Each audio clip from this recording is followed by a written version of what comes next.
Well, here we have truth. Truth is really an important thing, isn't it?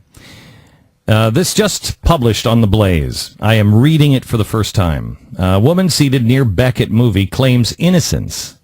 But what does Twitter tell us? Wait a minute, what's Twitter? Twitter. On Tuesday, Glenn Beck told his radio and television audience how he and his family were harassed during an outing to an outdoor movie at New York City's Bryant Park. You can hear Glenn describe what happened here. The account involves people shouting nasty things and even a cup of wine being kicked into Glenn's wife's back. Quote, these people are some of the most hateful people I have ever seen, Beck said. All I wanted to do is go out on a blanket with my family, have dinner in the afternoon sun, and sit with other Americans, not like-minded Americans, just Americans, and watch a movie in a park. Last night, that's what it was about. When the movie was over, my wife and I got out because it was hostile. Well, now a woman has come forward to say that she was seated right behind Glenn, and the account is false. This is the lady, I'm sure, that screamed at me, and I'm quoting, "You're in a park! Get over it! You should, when you come to a public park, you should expect gymnastics." Acrobatics. Was it acrobatics? Gymnastics are out. I never expect acrobatics unless I'm at a gymnastics meet. I didn't say anything. That's rare. I didn't say anything. I didn't even. That wasn't addressed to me. That was addressed to my daughter's boyfriend, who was trying to protect my wife from getting kicked in the head. And he didn't say anything. He just said, "Tanya, you might want to move forward a little bit." Anyway. The woman, Lindsay Piscatel, wrote in New York Magazine, "To whom it may concern. Just a quick FYI, I saw your article on Mr. Beck and his numerous false claims about the way that he was treated at Bryant Park last night. Myself and several of my friends were seated immediately behind Mr. Beck and company. We have pictures. Oh, I know you do. And we can tell you that while the crowd was certainly not thrilled, the family was left completely alone. And for the most part, he was too. Conversely, it was his security detail, 2 bodyguards, oh, you never saw the third one? That seemed to be unnecessary prickly with the crowd.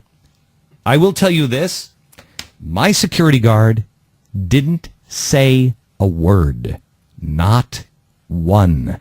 Why? They are trained not to. They never do. Anything that anybody could say, they only escalate the situation. They said nothing. They don't even laugh on duty. No, they don't even smile on duty.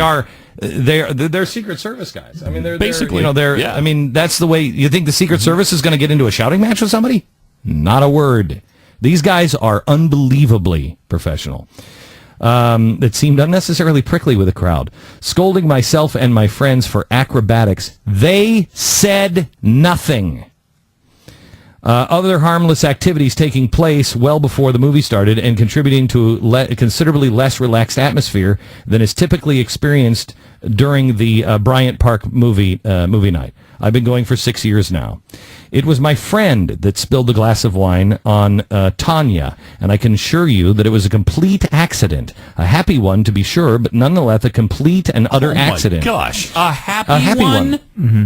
We should point out happy one as well. Not only is it a happy mistake, also almost everything misspelled in the entire I know. letter. As soon as the wine spilled, and I questioned how Tanya became soaked from half a glass of wine, it's easy. I could come to my office. I'll throw wine at you. I'll show you.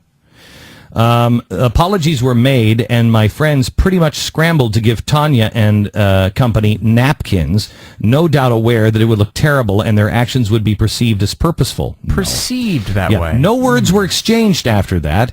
No, you guys clapped and shouted, "Good, you're finally leaving," when we got up. So you're wrong again. You didn't exchange because you didn't. Yeah, that's right. We didn't say a word.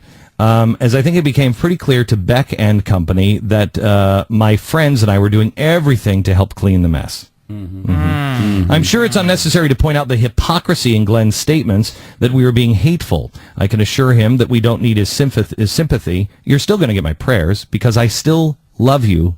I just don't love your actions, but I still love you. And I believe you're terribly misguided. But the only Real truth is love. If it makes her feel any better, I don't like her at all. Incidentally, none of us have made a career of spewing hate on the radio or any other media platform. Neither have I. We have lived our lives intolerant only of those who don't tolerate. We have chosen New York City for that very reason. Which is code for it's a code for everybody who disagrees with me. Exactly. Everyone who disagrees. We do things like go to Bryant Park movie night and vote to legalize gay marriage. Mm-hmm. We don't taunt Glenn or his family, and we certainly don't waste our wine even on Tanya. If you have further questions, Lindsay Pescadell. So that changes everything because I should be issuing an apology, right? Because that's what the media has printed now, that I made it up. Well, we decided to learn a little bit about Lindsay, and so we went to her Facebook page. Her Twitter.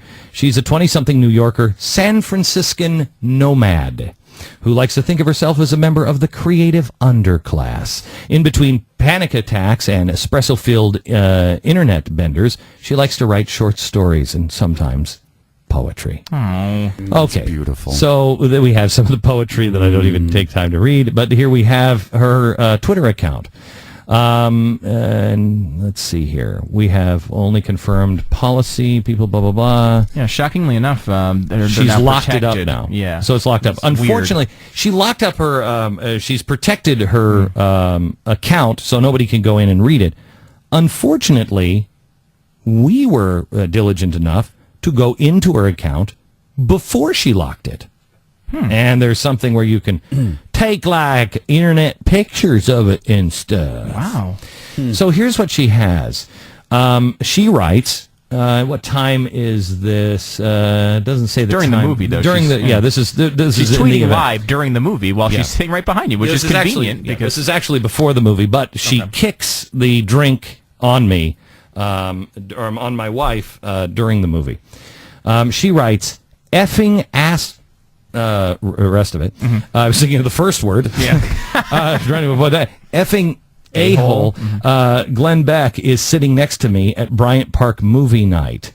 Get the F out of my city. And then she posts one of the pictures. That's weird, because that's a different tone. That a much different tone than, gosh, we had no problem. We didn't like it, but he was there. We didn't bother him. Now, here's what's really interesting. Marissa Barker, who's one of her followers, she only has 40 followers. So she's tweeting to her 40 friends. Yes. And one of her followers is Marissa Barker. What did she say? She writes back and says, ooh, quote, can you accidentally spill something on him or accidentally kick him in the mouth? She tried. How weird. Kicking us in the mouth. That was the acrobatics. That was the acrobatic thing. We should expect acrobatics. Of course. And she did accidentally spill something. What an amazing coincidence. Someone Isn't that tweeted that she amazing? should, and then it did accidentally happen. By mistake. That's amazing. It's amazing that she would be swearing about you, saying how evil you are, get out of your city. That's the tolerant part she was talking about. Sure. And then, of course, the odds that one of her 40 followers would suggest exactly what happened. I mean, it's 1,000,000,000 to 1 that would occur, but it did, and we found out about it. Yeah, you can read the whole thing. Oh, you should also know that page, the girl who was saying, by the way, you should accidentally spill something on him and kick him in the mouth. That hasn't been locked out now, has it? No, it's been deleted. It's so weird. Well, then you can't. Can I tell you something?